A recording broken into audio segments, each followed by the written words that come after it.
The Witcher series is one of the most beloved fantasy realms in all of the gaming sphere, but for most people, their extent of knowledge of the universe starts and stops at Geralt and killing cool monsters. But behind this admittedly awesome setup is an even more insane and crazy world. 1500 years before Geralt was even born, the most important event in the history of the series took place, known as the Conjunction of the Spheres. And it was here that what was previously an infinite set of parallel universes and dimensions collided into one another in a fury of cosmic fusion. Some scholars in the universe believe this was purely a natural and rare event of the universe that happened by pure chance, while others argue that it was a deliberate act caused by some unknown higher powers or entities, like a society of all-powerful flying unicorn gods that can travel between time and space.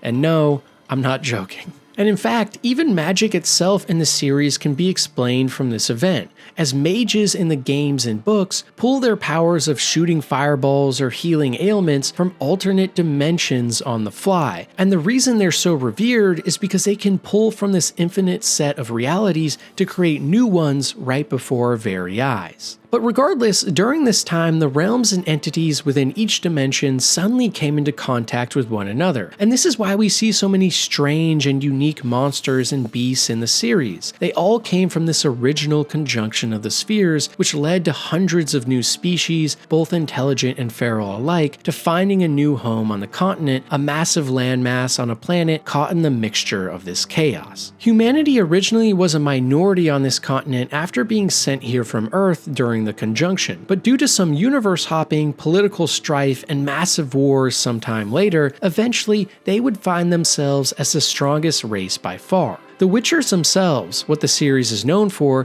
primarily due to Geralt, spawned out of a need for protection from this new uncharted land after humans got there, full of monsters and strange entities. And these warriors are created by undergoing one of the most grueling and potentially deadly sets of trials out there that slowly transform a natural human being into a superhuman fighter or witcher that can take on massive beasts. This process consists of multiple steps that test the strength and abilities of each person undergoing them, including the trial of the grasses, which involves consuming a series of alchemical potions, mutagens, and herbs that kill most, or the trial of the mountains, which is a harrowing endurance test where trainees are exposed to extreme environmental conditions and forced to survive. Only those that pass each of these trials can be named a Witcher, and because there are multiple schools for the Witchers to learn from, some can even add on extra steps that make their versions of Witchers even more unique. And because of their strength and need for money, these Witchers often are used as mercenaries or guns for hire who find themselves intertwined in some of the most high-profile events happening around all of the regions of the continent, of which there's many. And for me, these other regions might actually be the most interesting part of the entire Witcher series and lore, because unknown to many players, there is so much more out there that we've never seen or explored, with rumors of entire new races and species to the east of the massive mountain ranges, or entire new lands with aliens to the west across the Great Sea. And because of the conjunction that took place over 1,000 years before we play, the possibilities here are quite literally endless as to what we could encounter in this series, seeing as anything from another dimension is possible. There could realistically be a future where Geralt is using a machine gun and nuclear bombs to fight an alien threat in space. Certainly something that would probably piss off a lot of the core fanbase, but it fits into the lore perfectly well. And when you add on top of that adversaries and allies like Ciri that can travel through different dimensions and warp space-time around themselves on the fly, you start to see that the Witcher series is so much more than meets the eye. This isn't just another run-of-the-mill fantasy world with dragons, medieval castles, and damsels in distress. Sure, there's all of that too, but along with that is some of the most insane and deep lore for any set of game series out there. For me, it's the perfect example of the kind of lore I love in fantasy games, where on the surface you can enjoy a beautiful world that seems familiar and nostalgic, yet beneath it all are tales and ideas that almost fit better in a big sci-fi epic. And also, for those of you who want an even deeper dive into The Witcher specifically to learn about the entire history and timeline of the world, check out the iceberg I made where I talk about it for over an hour.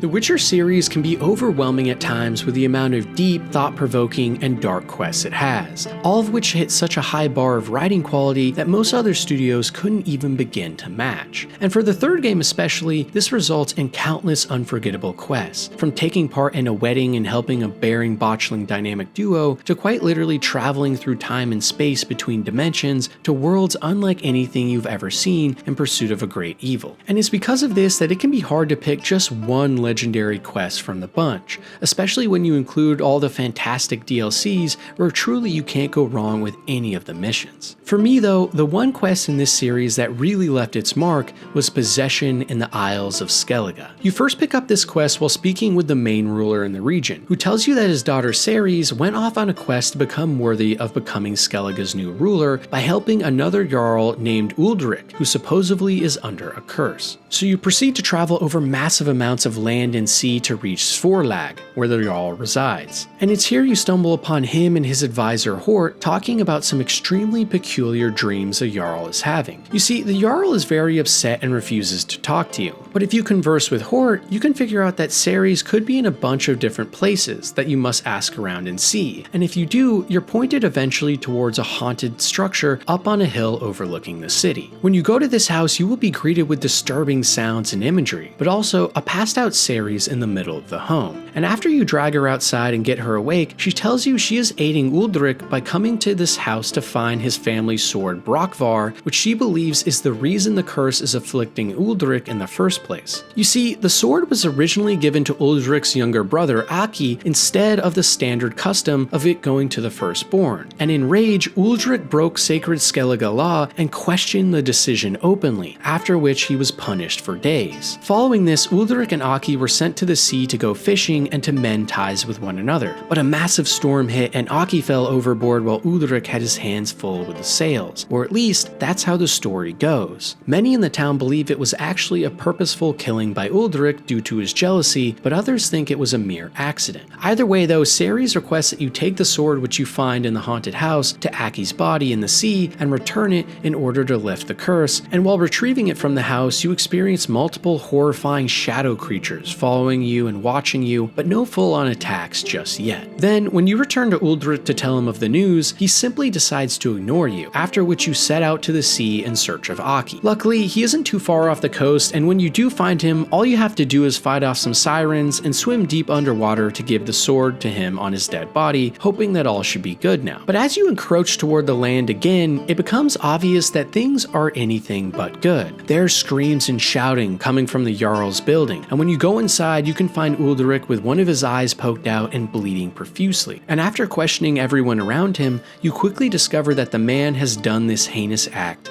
to himself. Uldric proclaims that he heard the gods' voices in his head and that they commanded him to poke his eye out, along with many other self-harm acts that were done before this, all under the immense guilt he has felt for his actions. Him deciding not to join you on returning the sword to his lost brother, in this case, is what lost him his eye. And as they are speaking, Geralt immediately pulls Ceres to the side to let her know that this sounds extremely similar to something he studied in Witcher school, that being hymns, which are shadowy beings which latch onto a person's guilt and feed off of it, making the host harm and kill themselves for their own pleasure. He instructs Ceres that this can be handled the Witcher way by killing it, or the much more rare and risky way of trying to trick the hymn at its own game, forcing it to assume a new host with even more guilt than the first. If you decide to use the Witcher way, you simply travel back to the haunted house and engage in all-out warfare with a shadowy being, but if you instead decide to trick the hymn, things get a lot more crazy. Ceres tells you that she has an idea, and if you agree, she needs you to meet her at the haunted house at a specific time. And when you get there, you wait for a moment, after which she comes rushing in with a baby in her hands, the Jarl's son. She quickly thrusts the baby into your arms and screams at you to throw the baby in a nearby hot oven and lock it shut. Geralt is immediately appalled and freaked out by this notion and has no idea what is going on, but she screams in your face to do it, and a timed cutscene appears with almost no countdown where you have to decide to let the baby live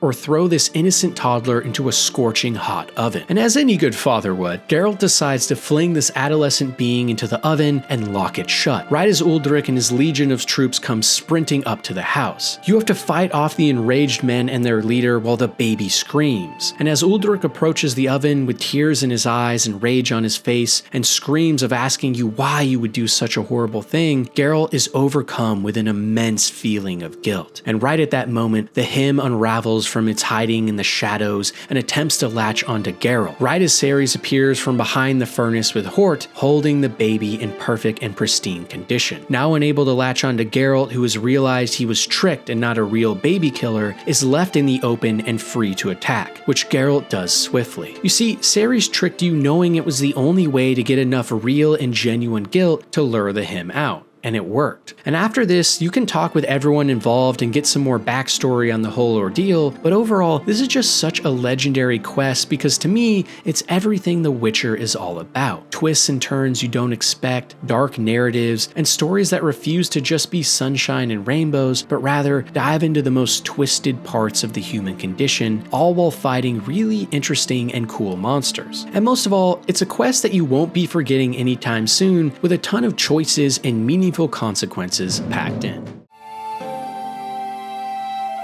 The Witcher series, just like its counterpart at CD Projekt Red, Cyberpunk, is home to countless unforgettable characters. Yennefer, Triss, Vesemir, and of course, our main protagonist and also the thing most people think of when they hear the word Witcher, Geralt.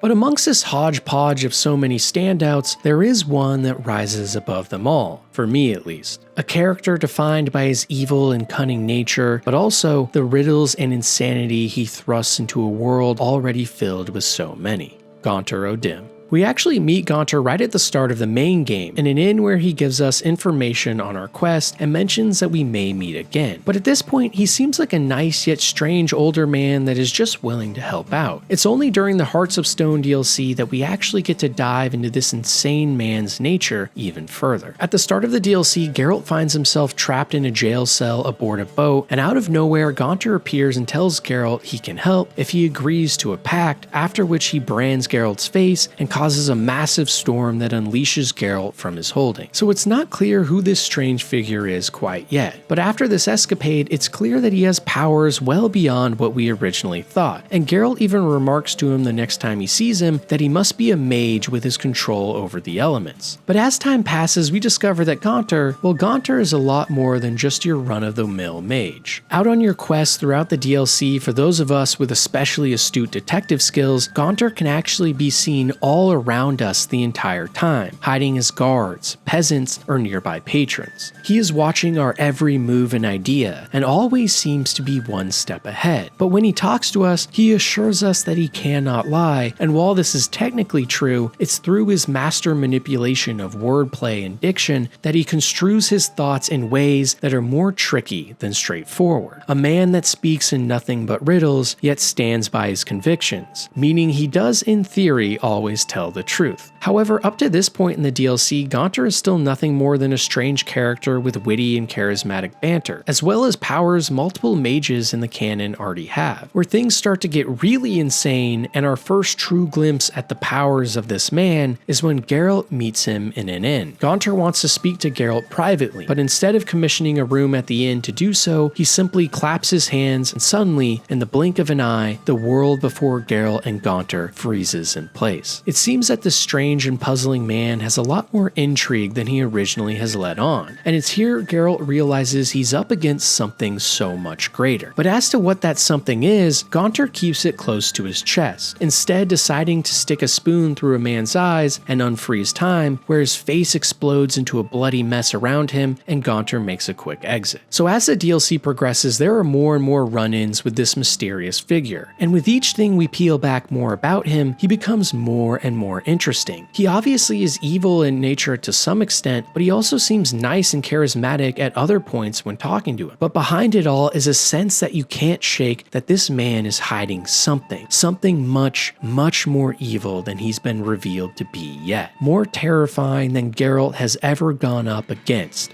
and Geralt's gone against a lot of scary things. And the way that Gaunter is written really sells his point so much. It makes the DLC and story on offer here so intriguing, and it's the single reason for most people this DLC is so beloved in the first place, and also why Gaunter is by many accounts the best villain the series has ever seen. We even get information on him as well by visiting an Oxenfurt professor studying the dark arts named Shakeslock, who explains that after trying to study the man more, he was blinded and now forced to sit in a ritualistic circle for all of his life or lose a pact with Gaunter and perish. Shakeslock tells Geralt that Gaunter is quite literally evil incarnate, and that nothing he has ever seen in his line of work even comes close to the small glimpses he had of the wicked nature of this mysterious figure. And lo and behold, mid-conversation, Shakeslock accidentally steps outside the circle, after which a bookshelf falls that Geralt is able to stop, but this forces Shakeslock to move back and trip, falling over and killing himself with a hit to the head. Gaunter, as usual, never lies, but hid the fact that Geralt would be part of this death as well. And really, it's just another example of why Gaunter is so compelling as a character. He is pure evil in a way, but also incredibly smart, always one step ahead of everyone. But still, the question as to who Gaunter truly is, or what he is, still looms. And only at the end of the DLC story do we finally get a glimpse into his true nature. Depending on your actions here, he can send Geralt to a land of shadow beings and strange visions where he must solve a riddle, or even transform into a demon-like figure that speaks in tongues and causes the world around you to turn unrelentingly black. And just like that, he disappears, but with a promise Geralt hasn't seen the last of him. Even after all the talking, all the intrigue, you still end not knowing who he is. And that's maybe the most interesting part about Gaunter. Not only his amazing writing, sadistic depth with a happy front, or fun riddles, but the fact that he still hides something so menacing that we've yet to figure out. Many in the community assume that he is in fact the devil, as it would explain his riddles and evil nature. But maybe his initials point to something even crazier. Gaunter O'Dimm. G-O-D. God. Just when you thought this character couldn't get any more fascinating, his legend and intrigue only builds.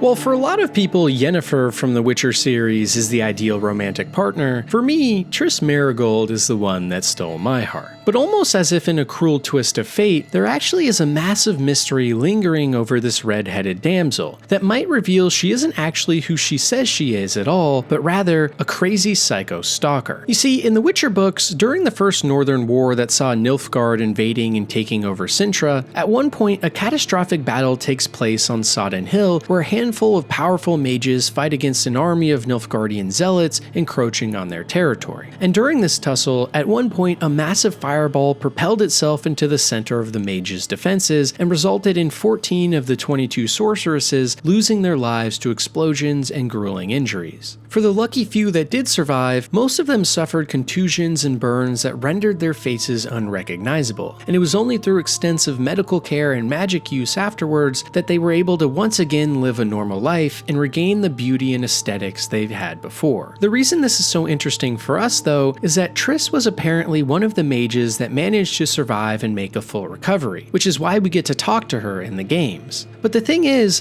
what if the red-headed mage who survived this attack wasn't actually Triss Merigold at all, but actually Lydia Ned, otherwise known as Coral? In the books, Coral has a massive love for Geralt that he doesn't share for her, and at the time, she also incorrectly assumed that Triss and Geralt were lovers, which made her very angry and jealous. But even more interestingly, in the books, Coral herself is described as having bright red hair and green eyes, while Triss is described as having chestnut hair and blue eyes. And for any of you paying close attention, your alarm bells might be going off, because in the actual Witcher games, Triss dons bright red hair and green eyes, much more closely resembling Coral's description rather than Triss's. So the question then becomes, what gives? Could it be that Coral, after the catastrophe on Sodden Hill, saw an opportunity to disguise herself as Triss and win her true love Geralt back? After all, with the extensive scars that all of the mages now had, it was hard to tell who was who, and a scheme like this could easily have been pulled off. And we have a lot more evidence too.